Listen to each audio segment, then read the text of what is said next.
ഒരു നാടകവും അതിലെ കഥാപാത്രത്തിൻ്റെ വസ്ത്രവുമാണ് ഇന്ന് സോഷ്യൽ മീഡിയയിൽ ഏറ്റവും അധികം ചർച്ചയായിക്കൊണ്ടിരിക്കുന്നത്.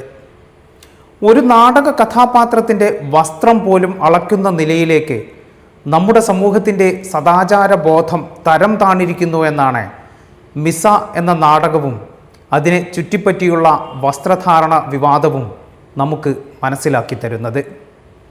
ഇന്ത്യ രാജ്യത്തിൻ്റെ ചരിത്രത്തിലെ ഇരുണ്ട കാലത്തിൻ്റെ കൊടും ക്രൂരതയുടെ ഇരുട്ടറകളിലേക്ക് വെളിച്ചം വീശുന്നതാണ് മിസ എന്ന നാടകവും ചിന്നൂസ് ചിലങ്ക എന്ന അതുല്യ കലാകാരി അവതരിപ്പിച്ച സ്നേഹലത റെഡ്ഡിയുടെ കഥാപാത്രവും.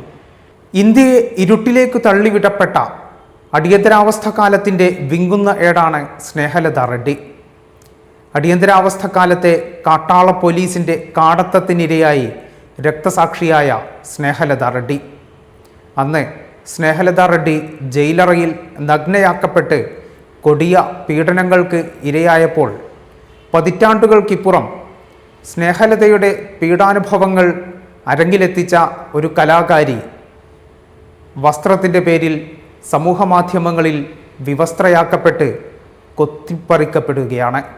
ആശ്ചര്യകരം എന്ന് പറയട്ടെ, അന്ന് അടിയന്തരാവസ്ഥ പ്രഖ്യാപിച്ച ഭരണകൂടത്തിൻ്റെ ഇന്നും അതിനെ ന്യായീകരിക്കുന്ന പിൻതലമുറക്കാർ തന്നെയാണ് ഒരു കലാകാരിയെ സമൂഹ മാധ്യമങ്ങളിൽ കൊത്തിപ്പറിക്കാൻ ഇട്ടുകൊടുക്കുന്നത്. ചരിത്രബോധം തൊട്ടു തീണ്ടാത്ത കുറച്ച് സോഷ്യൽ മീഡിയ പരാന്നഭോജികൾ ആ പച്ചമാംസം കൊത്തിവലിക്കാനും നടക്കുന്നു. സ്നേഹലത റെഡ്ഡി ആരാണെന്നോ എന്താണെന്നോ അറിയാത്ത, ആ പേര് പോലും കേട്ടിട്ടില്ലാത്ത ഒരു വിഭാഗമാണ് ഇന്ന് ഈ സമൂഹ മാധ്യമ വേട്ടയ്ക്കും വിചാരണയ്ക്കും നേതൃത്വം കൊടുക്കുന്നത് എന്നതാണ് വസ്തുത. സ്നേഹലത റെഡ്ഡിയെയോ മിസ എന്ന കരിനിയമത്തെക്കുറിച്ചോ ഒന്നും അറിയാത്ത ഒരു കൂട്ടരാണവർ. അവരെ ചരിത്രം പഠിപ്പിക്കാനൊന്നുമല്ല, പക്ഷേ ചുരുങ്ങിയ പക്ഷം മനുഷ്യരാശിക്കും അവരുടെ സമാധാന ജീവിതത്തിനും വേണ്ടി സ്വന്തം ജീവൻ തന്നെ ബലിയർപ്പിച്ച ഒരു കലാകാരിയെക്കുറിച്ച് അവർ പഠിക്കട്ടെ എന്നു മാത്രം കരുതി ചിലത് പറയട്ടെ. എൻ്റെ ശരീരം അപമാനിക്കപ്പെട്ടേക്കാം, പക്ഷേ എൻ്റെ ചേതന, മാനുഷികമായ ചേതനയെ ഒരുപാടൊന്നും അടിച്ചമർത്താനാകില്ലെന്ന് തൻ്റെ ശരീരം കൊണ്ടും ജീവിതം കൊണ്ടും ഉറച്ചു പ്രഖ്യാപിച്ച അതുല്യ കലാകാരിയായിരുന്നു സ്നേഹലത റെഡ്ഡി.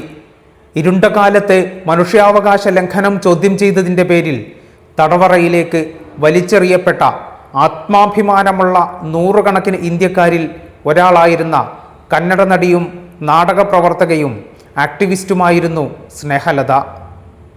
മിസ എന്ന കരിനിയമത്തിൻ്റെ പേരിൽ സ്നേഹലതയും തടങ്കലിലാക്കപ്പെട്ടു. രാജ്യത്തിൻ്റെ ആഭ്യന്തര സുരക്ഷ, വിദേശ ബന്ധങ്ങൾ, ക്രമസമാധാനം എന്നിവ സംരക്ഷിക്കുന്നതിനായി വ്യക്തികളെ വിചാരണ കൂടാതെ തടങ്കലിൽ വയ്ക്കാൻ സർക്കാരിനും ക്രമസമാധാന പാലകർക്കും പരമാധികാരം നൽകുന്നതായിരുന്നു മിസ എന്ന കരിനിയമം. ഇന്ത്യൻ ജനാധിപത്യത്തിൻ്റെ ചരിത്രത്തിൽ പൗരാവകാശങ്ങൾക്കും ഭരണഘടനാപരമായ മൂല്യങ്ങൾക്കും മേൽ നടന്ന ഏറ്റവും കടുത്ത ആക്രമണം. 1976 മെയ് 2 മിസ നിയമം ചുമത്തി സ്നേഹലത റെഡ്ഡിയെ അറസ്റ്റ് ചെയ്യുന്നത്. അക്കാലത്ത് ജയിലറകളിൽ സ്ത്രീ തടവുകാർ അനുഭവിച്ചിരുന്ന ചൂഷണത്തിനും കൊടിയ പീഡനത്തിനും മർദ്ദനമുറകൾക്കും സ്നേഹലത തൻ്റെ ജീവൻ കൊണ്ട് പ്രതിഷേധിച്ചു.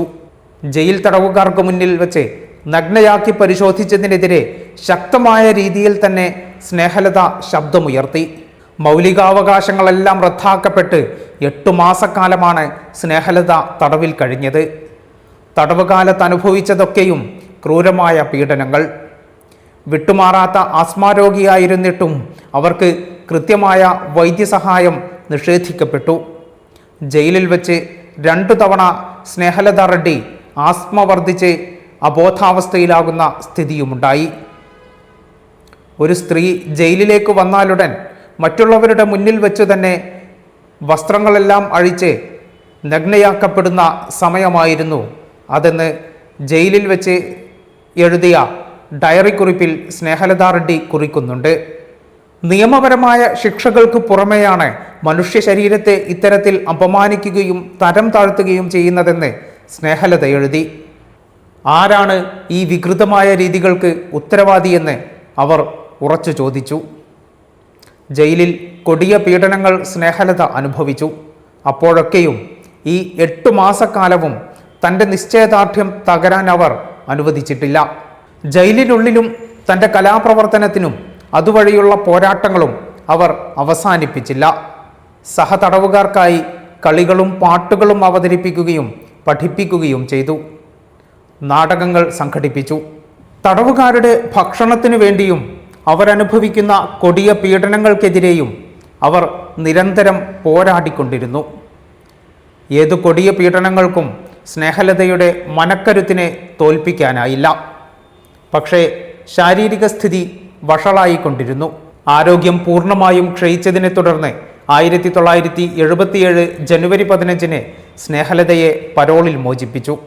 എന്നാൽ ജയിൽവാസക്കാലത്തെ കഠിനമായ ശാരീരിക പീഡനങ്ങളെ തുടർന്ന് രൂക്ഷമായ ആസ്മയും ശ്വാസകോശത്തിലെ അണുബാധയും മൂലം 5 ദിവസങ്ങൾക്കു ശേഷം ജനുവരി 20 സ്നേഹലത ജീവൻ വെടിഞ്ഞു. ഭരണകൂട ഭീകരതയോടുള്ള തൻ്റെ വിയോജിപ്പിന് സ്വന്തം ജീവൻ നൽകി അവർ വലിയൊരു വില കൊടുക്കുകയായിരുന്നു. ത്യാഗപൂർണമായ പോരാട്ട നിർഭരമായ ഈ ജീവിതമാണ് ചിന്നൂസ് ചിലങ്ക അരങ്ങിൽ അവതരിപ്പിച്ചത്.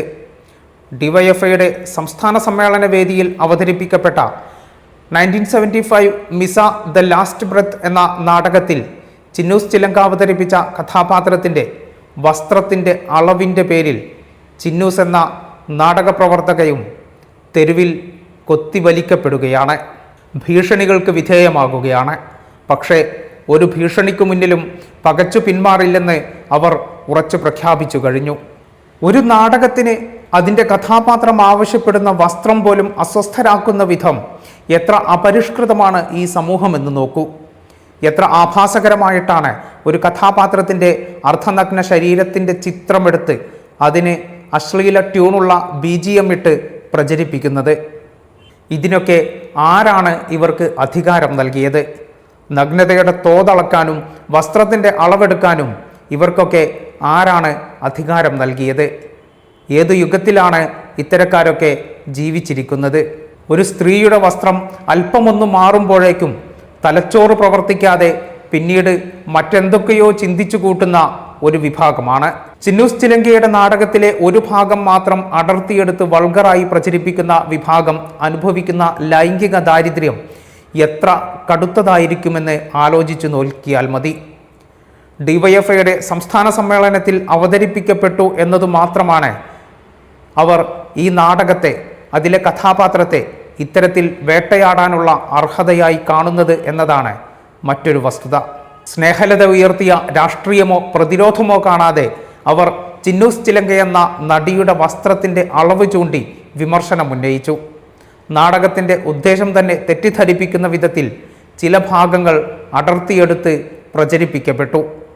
ചോദ്യം ചോദിക്കുന്നവരെ നിശബ്ദരാക്കാനുള്ള അധികാരത്തിൻ്റെ രാഷ്ട്രീയം ഇന്നും അവസാനിക്കുന്നില്ല എന്ന സന്ദേശമാണ് സ്നേഹലതയുടെ ജീവിതം വരച്ചു കാട്ടുന്ന മിസ എന്ന നാടകം മുന്നോട്ട് വയ്ക്കുന്നത്. അതിലെ ഒരു രംഗത്തെ മാത്രം മുറിച്ചെടുത്ത് സദാചാരത്തിൻ്റെ കണ്ണടയിലൂടെ നോക്കുന്നവർ മറക്കാനും ശ്രമിക്കുന്നത് അടിയന്തരാവസ്ഥയുടെ ഇരുണ്ട നാളുകളിൽ ഒരു ജനത അനുഭവിച്ച തീക്ഷ്ണമായ പീഡനങ്ങളെയാണ്. ആ പീഡനങ്ങളും ചൂഷണങ്ങളും പറയുന്ന മിസ നാടകം ഉയർത്തിയ രാഷ്ട്രീയവും അത് ചർച്ചയാക്കിയ സ്നേഹലതയുടെ ജീവിതവും സമൂഹത്തിൽ ഇത്രയധികം തരംഗങ്ങൾ സൃഷ്ടിക്കുന്നുണ്ടെങ്കിൽ അവിടെ ആ നാടകവും അതിൽ പ്രവർത്തിച്ച കലാകാരന്മാരും മുന്നോട്ട് വച്ച രാഷ്ട്രീയം വിജയിക്കുകയാണ് ചെയ്യുന്നത്. അവിടെ ചരിത്രമറിയാത്ത സദാചാരക്കുരുക്കൾ പൊട്ടിക്കൊണ്ടിരിക്കുക തന്നെ ചെയ്യും.